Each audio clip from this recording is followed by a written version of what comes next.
Just last week when I gave my talk, I was very tired after a long journey. That particular day from United States, from Los Angeles.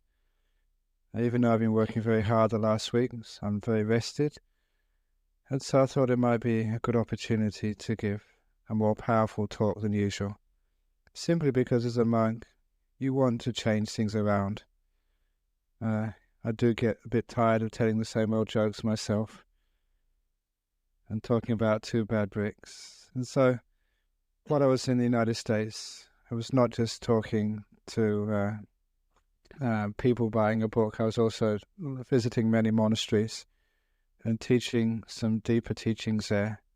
So today I'm going to talk about the Buddhist idea of emptiness, to try and bring it into the way we meditate and why we meditate in this way, and to also answer some of the questions which were raised when I was in the United States. Many of you will know that because in the United States there were so many fundamentalist Christians, that they have huge power in the media, and they started this silly thing called intelligent design. And because of that, many people ask you about what's the Buddhist understanding of such things, about life, the world, consciousness, the whole thing. So today I'm going to try and answer all those questions in 1 hour. The whole meaning of life will be revealed to you. So stay awake. Again, I was going to start with just science and about the nature of this world. Because I was a theoretical physicist before I was a monk, I still keep in contact with some of the science which is happening now, but also that had a very solid grounding in that field, and I can say that I can understand very deeply the principles which were being espoused at the time. So I know roughly what I'm talking about. But I think many of you, even if you may not be scientists, just know that the nature of the world. And by the world, I mean what most people think is the world. You know, the things of which you can touch, which you can feel, which you can see. You know, the stool which you sit on, the hall which you're in, the country, the earth, the sky, the planets, the solar system, the universe. All of that is sometimes thought of as a totality of the world. But I'm going to start with what people think as the totality and then expand from there. And actually to see some parallels between what we know as the world and the world of our minds. One of the things which I knew or found out when you start studying science is just how this thing which we think of and perceive as being very solid is just so empty and vacuous. You all know, because I'm sure you've seen this on TV documentaries or even read it in books, just even this solid earth in which we're sitting now, seemingly so thick and so dense, when examined in detail, you see it's just full of space and holes. Even the concrete underneath the carpet there, we all know, and it's the truth. The atoms which make up that concrete are just spaced so far apart that there's hardly anything there at all. What do they say sometimes? Like it was if the atom of the concrete was a tennis ball, the next atom will be probably at the moon or somewhere. It's that distant away. So we can imagine like one tennis ball, another tennis ball at the moon, and the next tennis ball the same distance away. You can imagine just how empty sort of this even solid piece of concrete is which you're sitting on. But the thing with the scientists, they never stopped there. They looked at even an atom and see what that was, and found that too, just this smear of electrons and a tiny, tiny, infinitesimal little nucleus in the center. Again, the same sort of proportions, like a tennis ball, and the next nucleus is just so far away. But then they went further and looked in the nucleus and found that too was empty. Just this flux of energetic particles called the quarks, and there was nothing there. And this was the amazing thing about looking in. with deep, profound insight into what the nature of this particle world is. It's just completely empty of anything solid. It's just shifting, that's all. And I mention that because people ask, when they talk about intelligent design, in Buddhism, where did our world come from? And if you think about it, if you've got a mind which reasons, you'll understand that if there is actually something here in this physical world, then how can you create this something out of nothing? It's a big problem there. That how could you get this universe with its planets if there was nothing there to begin with? And because of that, the people have to invent this idea of a God, supreme being, or something which changes nothing into something. It's almost like some act which actually breaks the laws of science and the laws of reason, because it cannot make sense that we can get something out of a void. And if you think there's something here, you have to have some sort of God or some sort of creative impulse to make this world which we can see and feel. However, scientists also know that because literally this which you sit on is just full of emptiness and space, that there is actually nothing underneath your bottom. If you look deeply, it appears as something, but there's not. It's completely empty, full of space, full of holes. And then maybe the solution to the creation of the physical matter of this universe might become clear to you. It is true you can't create something out of nothing, but you can certainly create nothing out of nothing. Maybe there's nothing here now, which is why this world can evolve out of nothing. Just a plays of energies being borrowed, which is actually what happens in the world. For those of you who know physics, it is like two particles, antiparticles, can suddenly appear. That's part of the laws of science. When the science is just so finely balanced, like the avalanche just waiting to happen, you can get this huge effect from just no cause. This is what happens with this universe. Came from nothing, it's nothing now, and therefore it can disappear into nothingness. That is hard science. Now, what does that mean with regard to the other parts of the world, the mind, the thing which knows this? This is where Buddhism has always said from the very beginning, just as this world is empty of substance, empty of a core, so the Buddha said, is your mind empty of substance, empty of a core. There's nothing there. It feels solid, just like the floor on which you sit feels so solid. And your mind, the sense of I, the knower, the doer, the me, it seems so solid. But the Buddha said there's nothing there, which is all very well, but how can you accept that? The thing is that the only way you can accept that is with this path which we have of meditation. This meditation is learning how to find out for yourself the emptiness of the body and the mind, in the same way that a scientist has spent years and years, centuries, 2 centuries, looking into the nature of this thing we call stuff and finding it just so empty. They can't pin anything down. In the same way, the Buddha would look through meditation at the mind and again not pin anything down. But how does this happen? So now I'm going to take you on the journey of meditation which leads to enlightenment, and how this whole process is about seeing the emptiness of things by allowing things to disappear. There's a fundamental analogy which I'm going to bring up at this spot, which I've used many times in my talks to the monks, I love analogies because they put in very simple words what is sometimes very hard to describe, which give understanding by invoking a picture which you can all recognize. It's the old simile, metaphor of the tadpole in the lake. As you all would know, a tadpole born in the lake, lived in the lake all its life, will never be able to understand what water is, because it's been around all the time. Surely it may understand the ripples and the currents in the water, maybe the temperature of the water, some aspects of the water, but not what water truly is.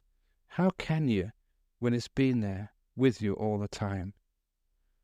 But with a tadpole, as we all know, that one day the tadpole grows its legs and grows into a frog and then leaves the pond for the first time. And it's only when the tadpole leaves the pond can it really know what water is, can know its true nature. This is a problem with the delusion of human beings. Sometimes it needed sort of some astronaut to leave the planet to be able to get this view from 100,000 miles away, to be able to see just what this planet really looks like and send those images back to us so we can get that perspective of what it's like when we leave our home and our area where we usually have our experience. The way of meditation is extending your experience. Meditation is very much like the tadpole leaving the lake. You are leaving the body and your mind for the first time. So this is actually why when we sit down, we close our eyes in meditation. Sometimes people ask me, can't you meditate with your eyes open? I said, you're missing the point if you meditate with the eyes open. Because the whole point of this meditation is to allow things to disappear, and there's just too much happening out there. With your eyes open, you tend to get distracted, pulled with the colours and changes of the world outside. And in fact, you spend all your life with your eyes open, except when you're sleeping and just particularly you're just unconscious. And there's so much going on there. You're in the lake. You don't know what it's like when you leave that pond. So we close our eyes in order for the world of what I call the body and the five senses to completely disappear. The point of the meditation, as I mentioned at the beginning of the 30 minutes meditation, is not to get things. The purpose of the meditation is to allow things to disappear, not to gain more, but to allow what you have to disappear. It is a letting go.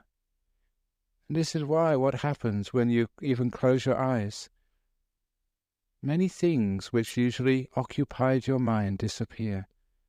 Literally the world outside vanishes, and all you have left is your body. And as you meditate more and more, this is one of the reasons why we sit still in a comfortable position where we don't need to scratch or move. Because when the body is still, it begins to disappear. Sometimes people get afraid when the body disappears. I've had students who've, on meditation retreats or at other times, they're sitting there and their hands are disappearing, and they get afraid. And what's that? Why are people so afraid when your body disappears? This is what's supposed to happen in meditation. The point is, because for many people we've always been alert to the feelings in our body.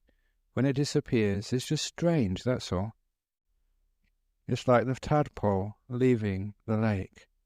When things disappear, we go into experiences where we've never been before, where we lack familiarity, and it's the nature of our mind to be scared in areas where we haven't been before, which is why the path of Buddhism and finding out the truth demands great courage from everybody. The courage to let go, which is a tough one to ask. But fortunately, there's something which actually helps the letting go, something which can overcome the fear, something which does encourage you. It's not just the pursuit of truth, although that is a great incentive to go deep into the mind. But even more than the pursuit of truth is the sheer peace and pleasure of this path of letting go. It just feels good. It feels very good. And it's that attractive nature of letting go which actually pulls the mind deeper and deeper into states of literally abandoning. Sure that if you think about it, the hands aren't there, you might get worried, but it feels so good when you have become peaceful and parts of the body tend to disappear. And the more your body disappears, the more peaceful and the more blissful you start to become.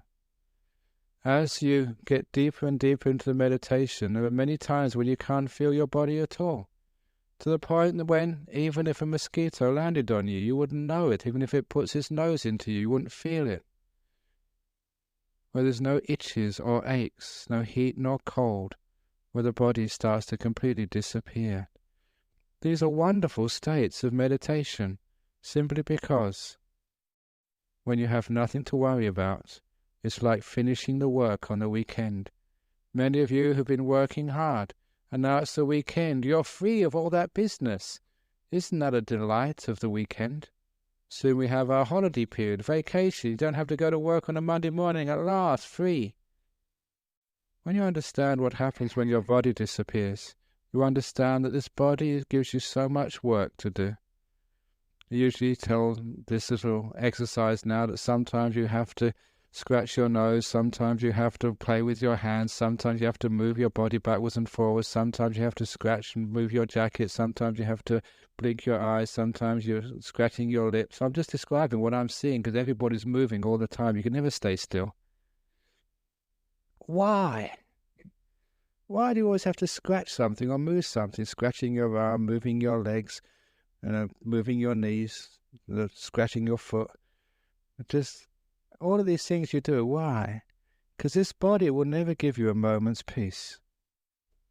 It's always asking for something. Asking to be scratched, asking to be fed, asking to be adjusted, asked to be taken to the toilet, asked to be sort of bent this way or that way. Because actually you've never noticed this, you think it's normal. But when someone points it out, you just look at the people around you and see how many can actually sit absolutely still without fidgeting or doing something. And why are they fidgeting? Why are they doing something? Because this body is just so demanding. And when you meditate and get into a state of stillness, when the body disappears, it's like a tyrant has gone to sleep. It's like a busyness has now finished. It's like the work has been completed. At last you can leave your body alone and attend to other business. It's like the great weekend of meditation, when your body can be put down, forgotten about, and you can attend to other things. Which is one of the reasons why when people meditate, they get to this stage when the body disappears. Their mind feels so free, they start to think about all sorts of things. At last they're free to think without being disturbed by the body needing to be taken to the toilet or scratched or whatever. Now this is interesting because we're starting to leave the world of the body, and with it the world of the five senses. We're letting go of something. When we really let go of this body, when it gets so still, in Buddhism, the Buddha called that kaya passaddhi, the tranquility of the body. When it gets tranquil, it disappears. And that was a point I made in a talk I gave to the monks on Wednesday night. The sign of tranquility and peace is the disappearance of those things. When your body gets peaceful, it literally disappears. It falls off the radar. It's not a problem anymore. It's finished with. It's disappeared. You've let it go. And now this is the most important point. Meditation is to allow things to disappear, to let them go. And the way that happens is we just make it tranquil and peaceful. And then the things disappear by themselves. So we just sit comfortably, we sit still, eyes closed, in a place where there's not too much noise to disturb us. If there is a noise, a hum of the traffic in the background is okay, as long as there's not sudden noise. The five senses turn off, and with it, the physical world disappears. You've let go. When you actually start to let go of the body, the next thing you notice is a world of the mind. Sometimes that people have great discussions on what the nature of the mind is. Sometimes I've given a simile to people. I was giving this simile very often in my tour of United States. It's a simile of the emperor in the 5 pieces of clothing. Imagine an emperor, and you don't know who that emperor is, whether it's male or female, whether it's Republican or Democrat, whether it's, because I was in the United States, I know all this stuff now, whether it's a Chinese, a Caucasian or African, old or young, because this emperor is clothed in boots which go up to his thighs. He's got a trousers which cover his waist and go, or its waist, and go over the boots. It's got a jacket which covers the trousers to its neck and down its arms, gloves which go over the top of the arms, and a helmet which covers its head and overlaps the top of the jacket. The 5 clothings, the boots, the trousers, the jacket, the gloves, and the helmet, cover the emperor so completely you can't see who's inside. You just don't know what it is. In this simile, I'm describing the mind and the 5 senses, otherwise known as the body. That mind is like the emperor inside, the one who's responsible for so much, the one in control, the one who actually sees and understands things. That's why I call it like an emperor, because it's such an important thing inside the human being, actually inside all beings. But it's always covered so much by the 5 senses of seeing, hearing, smelling, tasting, and physical touch, that many people have got no understanding of what this mind is. They have theories and inferences, but they don't really know. The path of meditation is to take the clothes off the emperor, to take away seeing, hearing, smelling, tasting, and touching, and see what's left when all those 5 senses disappear, when the body disappears, when it's all let go of. And what you find when that happens is these beautiful states of inner bliss, where the mind is released from the body. I don't mean going floating out into space, because space is all part of these 5 senses. It's all part of the body. This is not just the mind floating out in a near-death experience. This is the whole world disappearing. No space left. This is the realm of the mind, what we call in Buddhism the Jhana experiences. Here, what's happening is you've let go of the body and the 5 senses, and you're left with this mind business. Now, this mind is an incredibly important thing to understand. One of the great things I really enjoyed about the Buddhist path is this is not theory anymore. You're going to direct experience, so no one can argue with this. This is actually what you're feeling, what you're experiencing, what you're seeing, what you're knowing directly without anybody having to tell you about it. So you don't have to rely on some authorities, which is, I always found very, very annoying when people actually tell you what to believe. You say, why? I say, because I told you so. And all these authorities, sometimes they could be right, most often they are wrong. So as a young man, as a spiritual seeker, I wanted to find out for myself, and this is the way to find out. And there's a very simple simile which made it very clear what you're supposed to do, but most importantly, how you're supposed to do it. What happens is when you're letting go of things, when they disappear, you find they're not so important. Going back to the simile in the beginning, just the nature of the ground on which she's sitting on, you find there's nothing there. In this body of ours, the 5 senses, because they disappear, you see there is nothing there. Sometimes that people make a big thing about race or about gender, about age. And very often I've told those people who've been coming here long enough, you should never think of yourself as a woman or as a man, as old or young, as Asian, Caucasian, African or whatever. That's just surface stuff, for goodness sake. Just what's on the surface is defining you at those things. But when you go deeper and deeper beyond the body, you're not a man anymore or a woman. That's why it was great being a monk, because sometimes you're not either. In Thailand, I was taught when I was young, there are 3 sexes, 3 genders, male, females and monks. I quite like that idea. It's great sort of being out of all of this dualism of male or female. And actually you might notice that the monks and the nuns who come and teach here, as soon as you shave your hair and you wear these loose-fitting robes, no makeup, it's very difficult to tell who's a monk and who's a nun. That's the only reason why here we've insisted that monks wear the lighter robes and the nuns, the sisters, wear the darker robes, just so you can tell. But if the being a woman or being a man was so essentially part of you, you should be able to tell, even if you're a monk or a nun, but you just can't. It's just completely superficial. And so when we get into these things, we understand those sorts of things which we argue about, we make a big deal about, which sometimes run our world, are just empty of real meaning.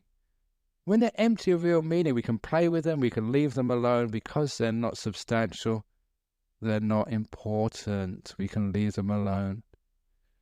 But the most important part of this is actually to get into this realm of the mind, to find out what this mind is. Already you've done the way of calming this body until it disappears. And then you go deeper into calming this mind until it disappears. This is actually the way of the deeper stages of meditation, which few people actually follow. Even in that first stage of meditation, we call the first jhana. In such a stage, because you've left the lake as you've known it, the pond of your normal experience has been transcended, and you experience a freedom and a bliss which you've never had before, a oneness of mind. And whenever I've read the Christian mystics, or even the Hindu mystics, it's very clear to me that those traditions which claim a union with God, that's exactly what they're describing. It's here where we get to the mystical experiences as defined in our world. You can imagine where everything you've known has disappeared, and you've got this incredible bliss and stillness of mind. A joy which is, I've used this as a marketing tool, joy better than sexual orgasm. And there it's still, not moving for hours and hours and hours. And you wonder, what is that? If you were sort of in the Middle Ages and got to some of those states, which some of you here have done, you'd be considered a saint. It's a great, powerful experience. But in Buddhism, we take it deeper than that. We see this is only the start. The body has disappeared, but there's still left its mind. And as you stay in those states more and more and more, even the mind starts to disappear. This is a fascinating experience of the deep stages of meditation, to see as you go calmer and calmer and calmer, because these are all stages of letting go, of seeing how much you can abandon, seeing through stillness how much disappears, and see what's left. This is where one gets stiller and stiller and stiller. One of the great stages of these jhanas in the second stage is where will disappears. This thing we call intention and choice, will, the choosing. Sometimes people write great articles about the nature of the will. What actually motivates you? What is the process which makes you decide what you do decide? How does that all work? I've had great fun talking about the will and experiments which have been done with the will and choosing. But when one goes into it, into these deep meditations, and you find that the will disappears, it's like the tadpole has now left the water for the first time. You've left the realm of will, of choice, of that which you thought of as being freedom. when you experience the state when the potential to do, the potential to choose, the potential to move your mind or your body is completely removed, but you're still incredibly aware and alert, this is like the experience of the frog. Only when you've moved out of the water can you know what water is. Only when you've moved completely beyond the potential to do things, only then can you understand what this thing we call will, choice, truly is. This is a place where great insights arise from strange but powerful experiences. So often we think that the will is coming from us, that we are the ones who choose, that we are the ones who do things. There's so many examples of that. I think that before I go too deep, I should tell a few funny stories about the will, just to give people who might get lost in this deep talk a bit of relief. One of the stories which I like to tell you about the nature of the will is when you understand it's not really coming from you, it's completely conditioned and brainwashed. Because I remember once, well, not just once, many, many times, you can see the way that advertisements work and how they condition the mind and how they make you do things which you think that you're doing, but someone else has been completely controlling you. One of the first times I noticed this was when I was a young man. I remember watching the television, and this particular advertisement, which really got me sucked in, was for St. Bruno tobacco. I still remember it clearly. It was a little advertisement in which this ordinary-looking young man bought some St. Bruno tobacco, put it into a pipe, lit it, and was walking down the road of a typical, English town. And the aroma from this tobacco wafted into a bank. And one of the tellers behind the counter was an incredibly beautiful girl, some model, who as soon as she smelt the first fragrance of some Bruno tobacco, became completely besotted, jumped over the counter, and started following this man, fully in love. And then she passed a newsagent. The same thing happened to this gorgeous redhead, who also had to leave her job as a newsagent and follow this man. And then somebody in some laundry also came out. In the space of 1 or 2 minutes, this ordinary-looking man was being followed by the most gorgeous, attractive girls you could imagine. It's stupid, isn't it, advertisement like that? Who would believe in something like that? I did. I bought some of that tobacco, lit it in a pipe, walked down the street, but no one jumped over any counter for me. It's just as well, because they did, I might not have ended up as a monk. But when you look back upon that, I thought I was an intelligent, sensible young man. Why did I do that? Some years ago, I remember being in Melbourne, and it was a very, very cold day, and I saw all these girls in these tank tops. They had this huge area of exposed chest around their midriffs. I felt so sorry for them. They must have been freezing. What did they do that for? Did they really have any choice? Or was it the fashion, the dictates of the media, of advertisements, had conditioned their will into doing something which was completely balmy? Why do you do all this fashion stuff? Is it really your free choice? Or have you been completely conditioned? What is actually free will? Are you free? I know, because when you get to these deep states of meditation and actually you come out afterwards, you know the nature of the will. My goodness, it's completely conditioned. The reason I tell bad jokes is because my father told bad jokes. It's his fault, nothing to do with me. He conditioned me completely, and that's the way it is, so don't blame me. When actually you understand the nature of the will, when you've allowed it to disappear, it shocks you to the core. You really think that you were in control, but you're not. It's a process. a process which goes through a very complex web of cause and effect. Once you know that, you have to be very careful, because you notice how you can be conditioned by others, but how the media, especially how politicians, they can know how to press the buttons. They know how to look at, I remember a few years ago, Princess Diana's funeral. Why was it that so many people who weren't even related to her sort of watched her funeral and also cried that it was so sad? You were being manipulated. That's all it is. Why in movies do you get sucked in and start crying? It's only a movie, for goodness sake. What do you do that for? And you pay for it as well.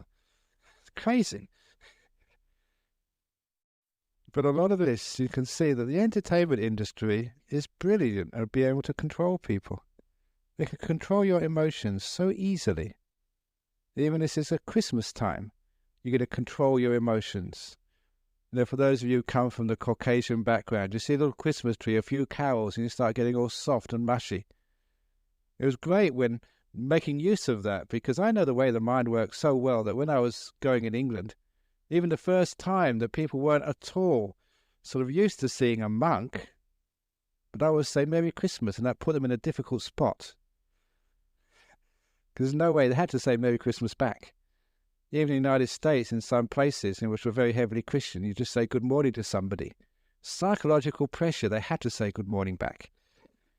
When you know the way that the mind works, you notice how many of our responses are completely conditioned, they're even predictable. You know exactly how people are going to behave. At least if you know that, you can use it to your advantage, as we do here every week. But for good purposes. That's why monks have got this incredibly high virtue, so we will never abuse or exploit you. But if we do any brainwashing, it's always just for good, for peace, for kindness, for charity, looking after you.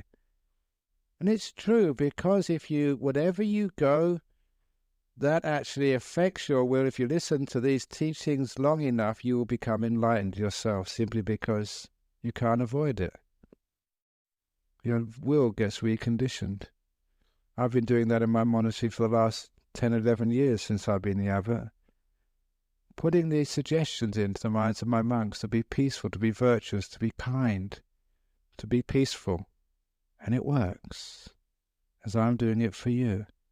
You find if you come to places like this, afterwards, you're a more peaceful, kind, compassionate person. Why? You've been brainwashed into doing it, that's why. Some people, when I was in the United States, sometimes people put all these talks, which we have on the web, on iPod, and they go down the beach and they listen to it. They're in their car 2 or 3 hours in LA going to work. They listen to these talks. They're completely brainwashed by now. Imagine 3 or 4 hours a day listening to the same talks.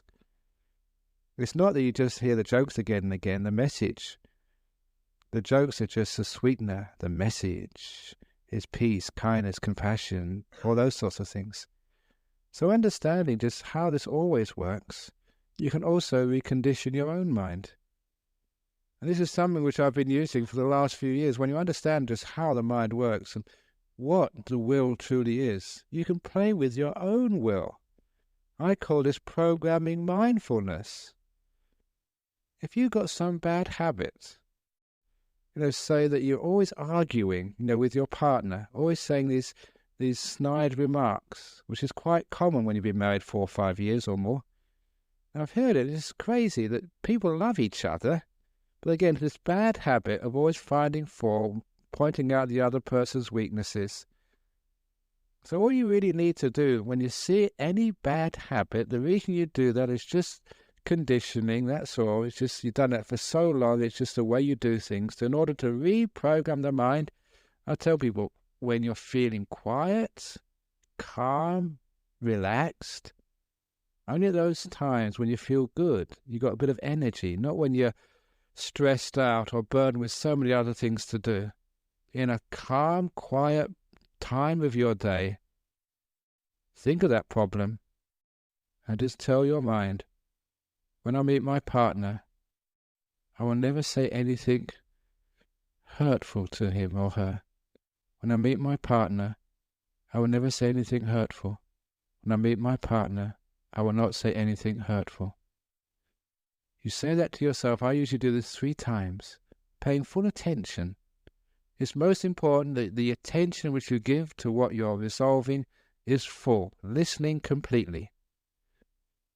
And then you forget it. Leave it alone.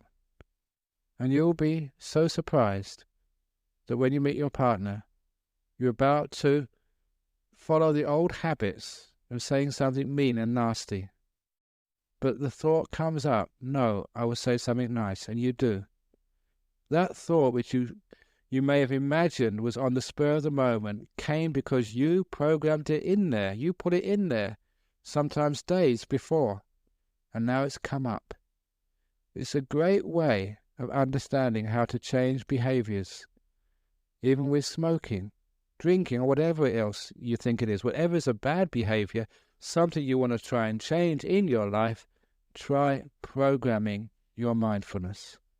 Remember, just to sum it up again, quiet times of your day, when you feel relaxed, energetic, at peace, make a resolution 3 times, listen carefully, and then leave it alone. It's gone in, it will happen, it will work. Great way of doing things. It understands the nature of the will.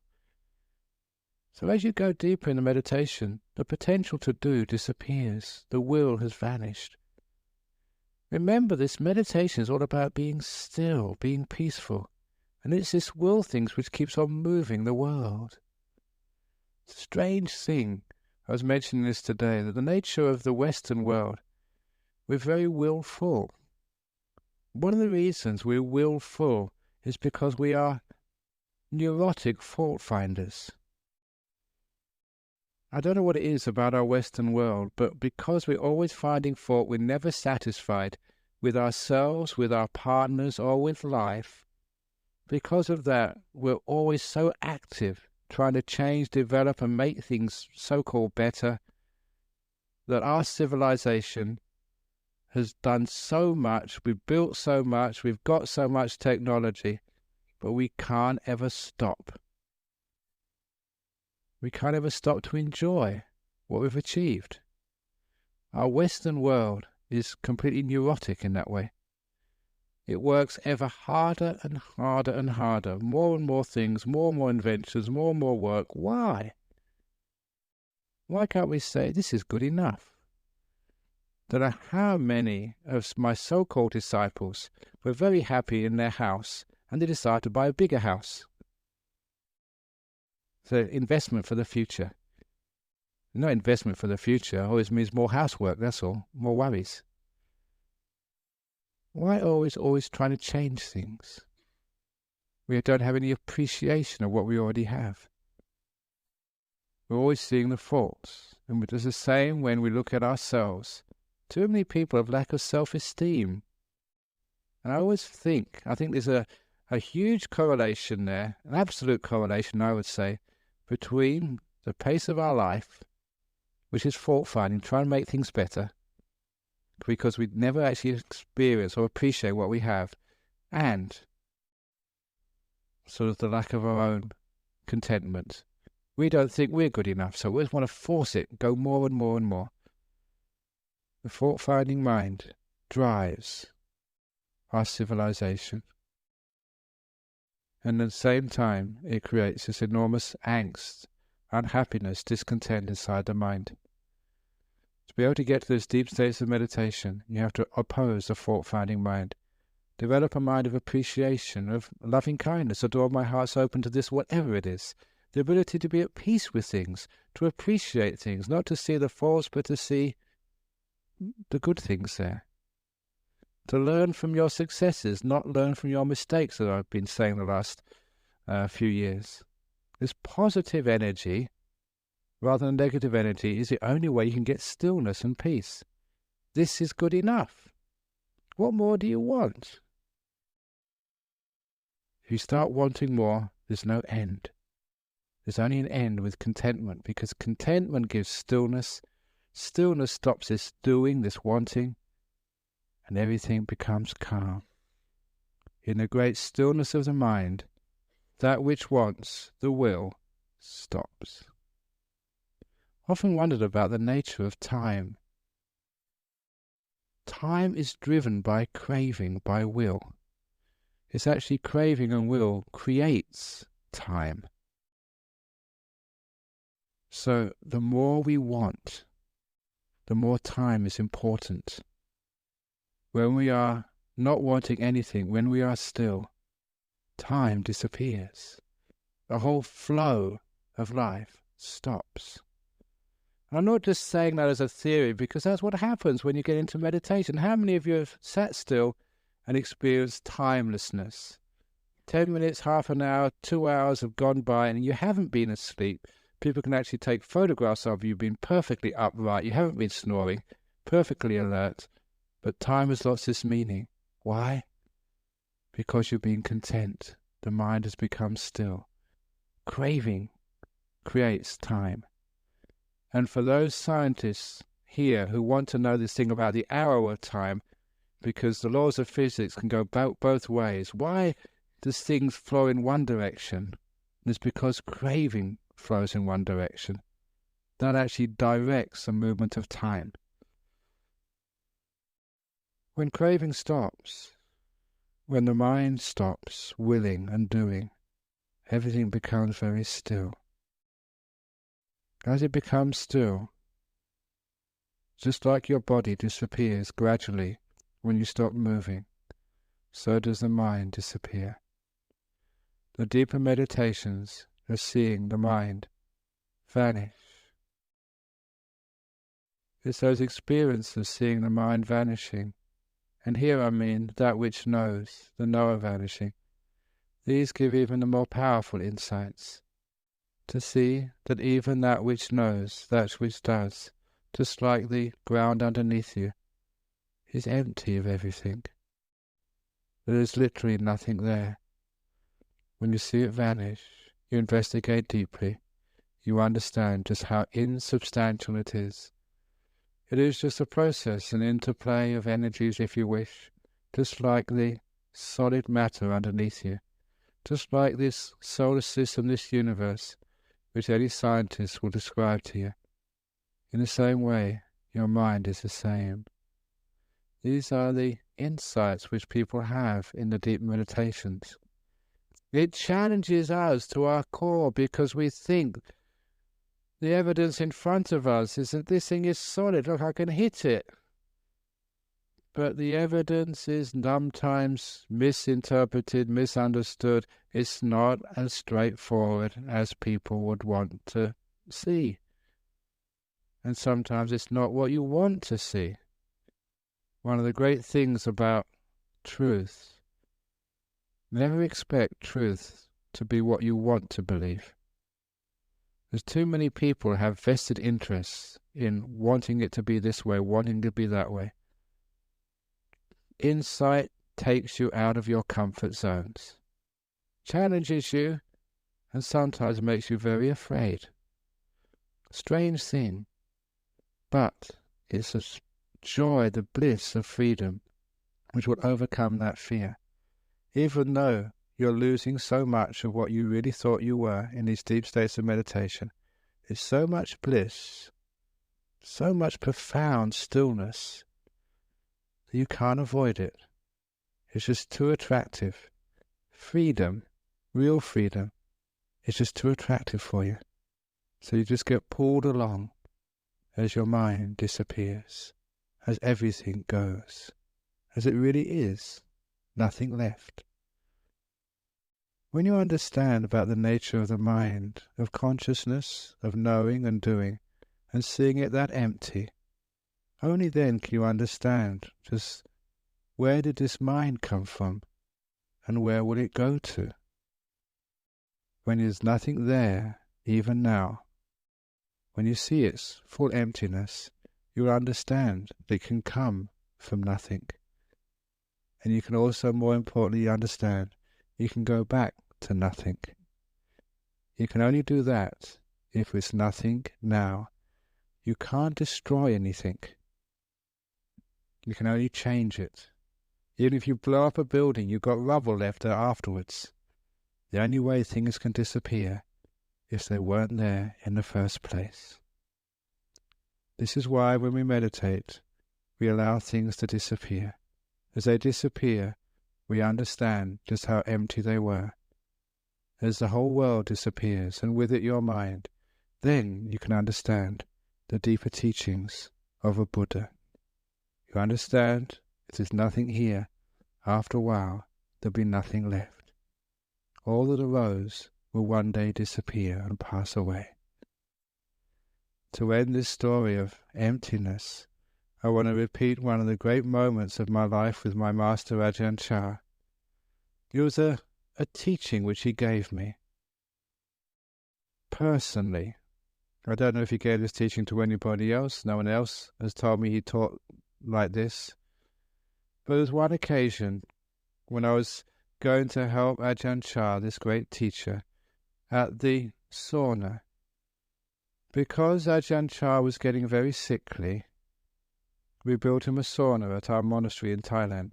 His monastery was just a little ways away.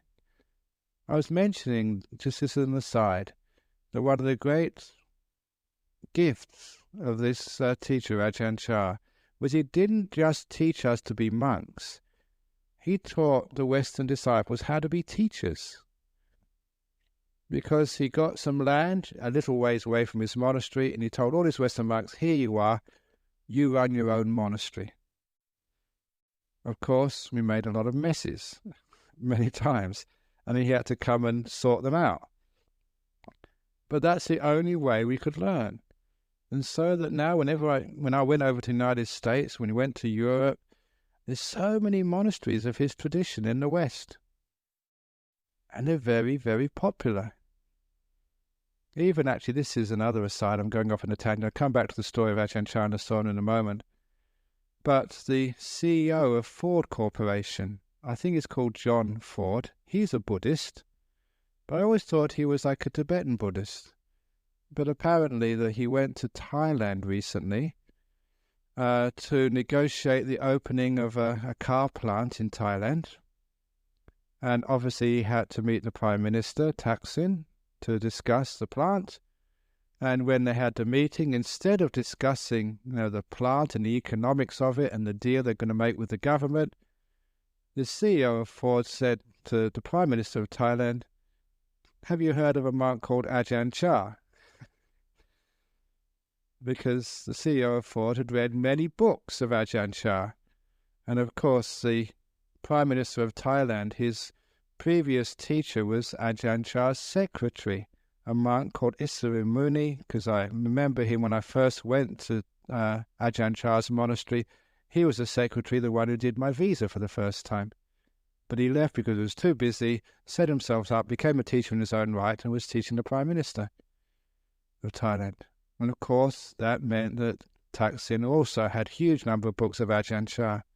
So it's fascinating just how these teachings have actually reached, even like these CEOs of a top company in the United States now. So Ajahn Chah was an enormously powerful monk. And this actually shows the depth of his power. Because he came for a sauna one day. One of the reasons why we built that sauna was just to get the teacher to the monastery every week, because he would give us a Dhamma talk, like a sermon, before he had his sauna. And now and again, he just really hit the spot. On this particular occasion, he gave this incredibly profound talk.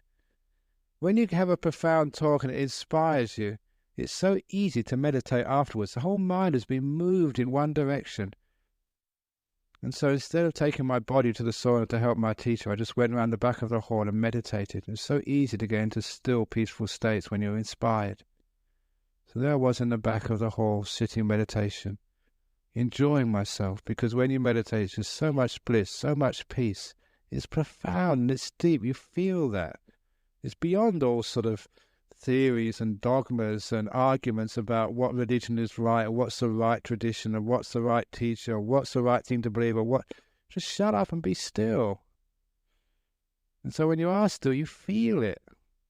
when you feel it, just so beautiful and wonderful, the liberation when you just allow things to disappear and everything becomes so still. It's the best bliss in the world.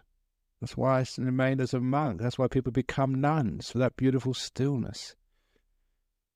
So there I was enjoying myself. And I don't know how long I was in that meditation. When I came out, first thing I thought, wow, this was really nice. But then I thought I should go and look after my teacher. That's, the job of monks, to look after the ones who teach you, especially in the Asian tradition. So there I went off to find my teacher. Maybe I could do some little service for him, but I was too late.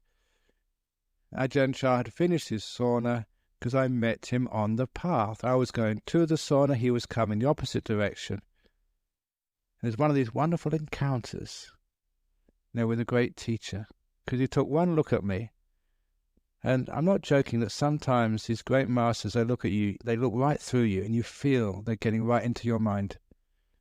Some of these people do have psychic powers. They can read your mind, and that's what he was doing. Because he saw, the features on my face. When you have a good meditation, you're relaxed, you've got a big smile on your face. Just a whole body language shows you're peaceful. So he saw that I'd been in a nice meditation. He decided to try and enlighten me. Because sometimes when you're ready, all it needs is just a little piece of information just to create an enlightenment experience.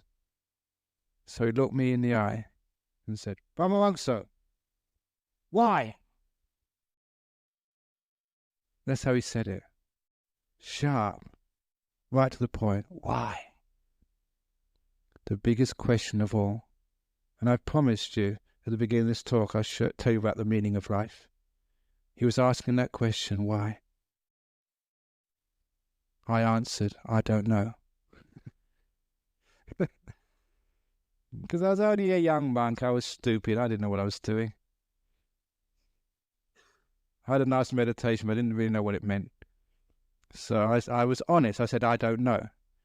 And this great teacher, was obviously disappointed it didn't work, but he just laughed, as these great teachers do. They never put you down. Sometimes when you're really stupid and do something idiotic, they think it's so funny. And that's what I really learned. Making mistakes and being stupid is a wonderful, compassionate act for all other people because it makes them happy.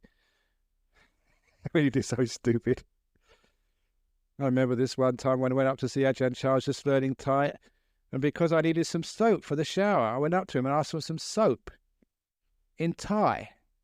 I was just learning Thai, for goodness sake. But the word for soap is sabu. I said sapo, which means pineapple. So I said, what did you want? And I said, I want pineapple, to wash with. That's how he heard it. And he thought, these Western monks are really weird.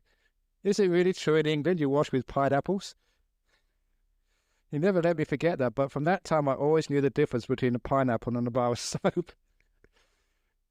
But he never sort of criticised. He just thought it was a big joke and what a wonderful entertainment it was having these stupid Western monks around. So we made him happy. So that was a wonderful gift for our teacher. So there I was being stupid again, saying I don't know. But then he looked me in the eye again. He stopped laughing and he gave me one of his other big looks right inside you. He said, I'll tell you the answer. He said, if anyone ever asks that question again, this is the answer. This is one of the great teachers of our modern times. The answer to the question, why? He said, Mai mi arai, which is Thai for there isn't anything. That's the answer. There's nothing. And then he looked at me, do you understand? I said, yes. He said, no, you don't. Do you understand? No, you don't. What a brilliant teacher that was. So what a great answer. The answer to the question why. Emptiness, nothing there. It's powerful. And this is what you see when everything disappears. That's the only place where there can be any stillness. If there's something left, there's always some business left. There can never be an ending of things, never any stillness, never any freedom, never any peace. Whenever there's something left, there's always something to do. When there's nothing left at all, only then do you have real freedom. So that's what Nibbana is, when everything disappears, when there's nothing left. How can that happen? Because the Buddha said, there's nothing here to begin with, there's nothing here now. That's the answer to the question why. There is nothing. So all you nothings who just wasted your time listening to sweet nothings. So that's the talk today. I did a little deeper talk today. I hope I entertained you, but also provoked you, giving you some powerful, deep teachings. Because I thought about time I gave a deeper teaching rather than two bad bricks and all these other jokes. So, has anyone got any questions or comments about the talk about nothing, emptiness, and the meaning of life? Any questions or comments?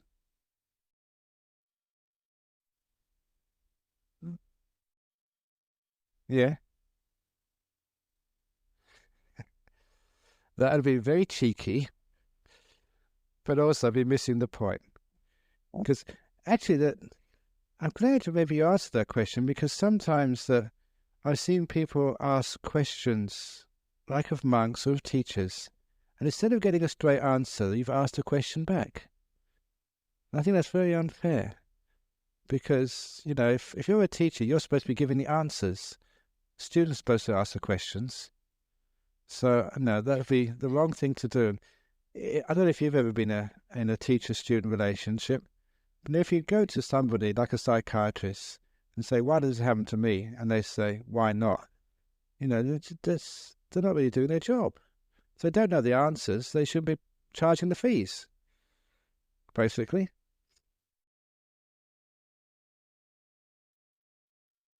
Yeah. But I much prefer it when people, if I ask them a question, they don't ask a question back. Because that's what politicians do very often. They avoid the question. And I think that's just being slippery. So if ever I do that, please tell me off. If ever you ask me a question and I say, you know, why did you ask that question? And then I'm just avoiding sort of straight answer. And I don't know, I've had enough experiences of actually asking questions of teachers or gurus or something and never getting a straight answer. I've had enough experiences of that. I thought, why can't you give a straight answer? If you don't know, just say you don't know, but stop sort of sliding around and shifting the ground. Answer me directly. And I think that's really being dishonest and a lack of integrity on part of the teacher. So if anyone asks a question, I want to give a straight answer. If I don't, please ask back. So when you ask a question, you know, is it okay to, and I've got to remember this, because I remember in the United States, they say whenever a question is asked, please repeat the question for the tape. So the lady asked, why didn't you answer the question why with why not? So now you had the answer first, the question comes afterwards. So I hope you don't mind those people listening on the tape. Oh yeah, go on.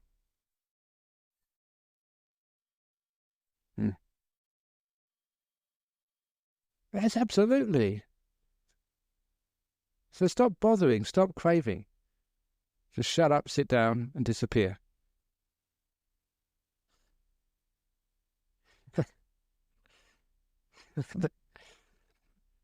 The thing is that we do things because we don't understand. Yeah. Yes, yeah.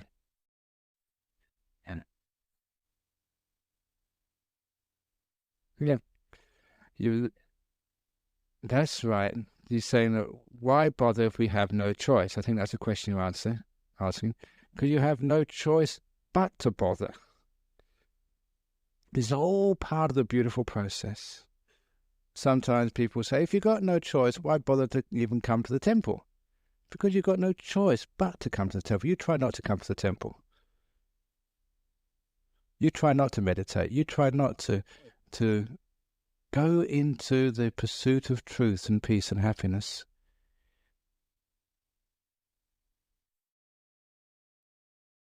Yeah, this is actually how it's answered. you find you're almost like on this journey of cause and effect, this process. And a lot of times, even in your life so far, you probably have thought that you made all these decisions, but a lot of your life has been out of control. And as soon as you realize that, that's not just part of your life, basically most of your life, the sooner you can be at peace and harmony. Stop trying to control life so much. It's being a control freak which creates all the problems of life. The more we can just actually flow with things and just embrace things, allow things to develop, you find the more peaceful and harmonious, and also the more prosperous you will be. One of the stories was in a newspaper in Israel. The doctors went on strike for 2 weeks, and during that fortnight, the death rates in the hospitals in Jerusalem plummeted.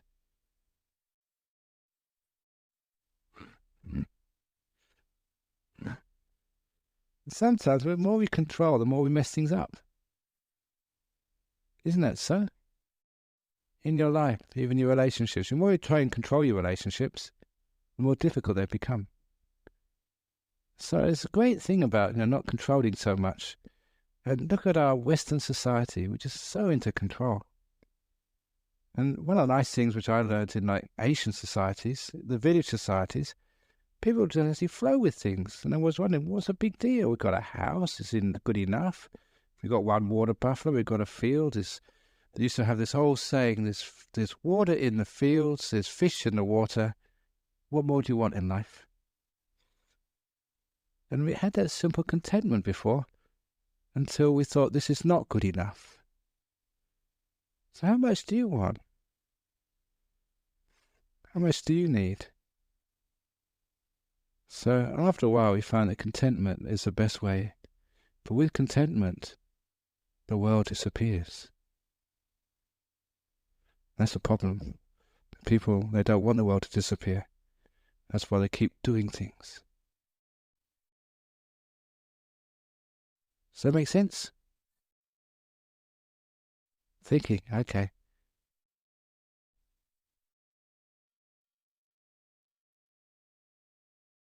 Nothing is a process which what?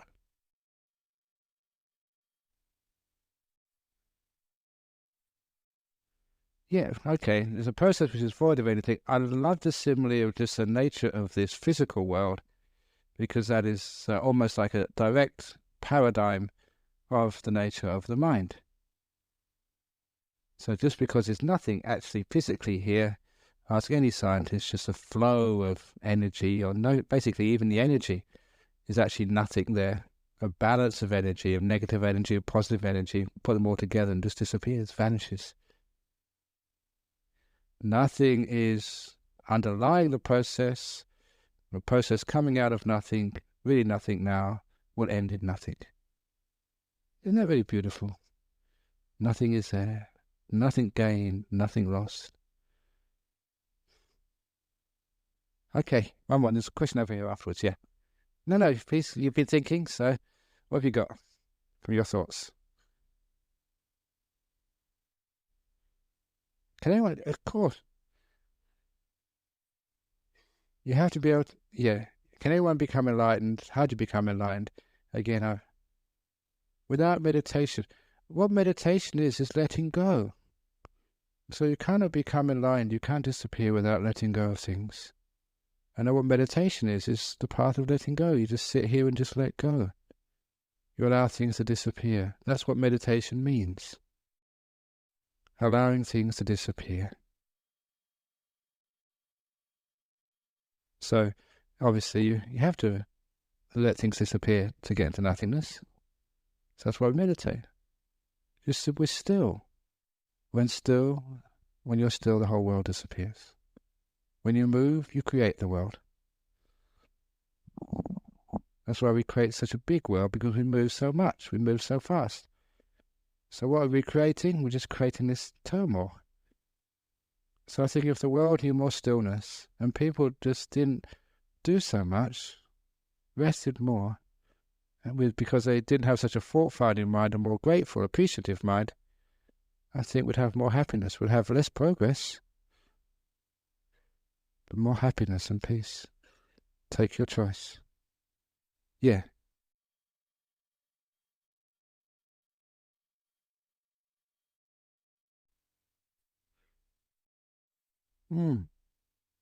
Yeah. Feelings of awe and wonder about the nature of the world and nature of relationships. Yeah, sure. Especially when you see what's underlying it all. So the more deeper you see, the more awe you have, the more wonder you have. And it's a whole way of the path of awe and wonder gets you to investigate deeper and deeper. So awe and wonder is not a finishing point of the path. It actually generates a more deeper investigation into things. Wow, this is wonderful. I wonder what's deeper in here. But the thing is that the awe sometimes becomes a bit too much for people and they get scared. And that's where the joy, the bliss takes over. Even actually, I remember reading, I think in the Christian Bible, that the idea of a God is fearful and frightening and awesome. And what could that maybe mean? But maybe just you have to let go so much to go into those deeper stages. It's frightening. Because all fear is about something so precious to you is about to be taken away. Fear is always about losing something. When you know you haven't got anything to lose, there's nothing there, of course all fear disappears and vanishes. And then maybe in a Christian paradigm you can get as close to God as you want. There's nothing there. Which is why in the Christian paradigm you have to let go of yourself, of your soul. You have to let go of your ego, your person, your being, and surrender. That is a part of Christian mysticism. What does surrender mean? But just letting go of will, doing, moving, being still. That makes sense to you? There's another question over there, yeah.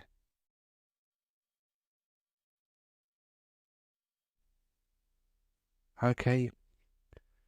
You've heard emptiness described as bright. Does emptiness have qualities? It really depends on how much emptiness which you developed. As you empty out more and more, the mind becomes brighter and more beautiful. This is actually the brightness of the jhanas, or just before the jhanas. This is where there's a term in Pali called the Prabhasara Citta, the brilliant, radiant mind. And that's the stage just before you enter a jhana. What I called in the books the nimitta, this beautiful bright light which comes out, which can get so incredibly brilliant. More brilliant than sort of anything you've ever seen before in this world. What that means is the mind is becoming energized. You're seeing the purity, the brilliance of all this. But that's quite coarse as you go deeper into the deep states of meditation. And then the whole concept of brightness disappears. As peace and stillness becomes even more delicious than this coarse ecstasy. The different types of happiness in this world. As we taste each one, we find the one which is most delectable is the bliss of peace. Utter contentment, stillness. Wow, that's nice. And many of you have got an idea of what that's like because you've been meditating here. Why did you meditate here this evening instead of going to a movie or going to a party? What are you doing this for? A lot of it because you find that when you meditate, even for half an hour, there's something at the end which feels so nice. It's more delicious, than sort of the joy and happiness of seeing a movie or listening to music. So it's fascinating that you get led into deeper and deeper happinesses and peace. And that's what takes you into emptiness. It's a saying, Nibbanang paramang sukhang. Nibbana is the ultimate happiness. Emptiness is the highest bliss.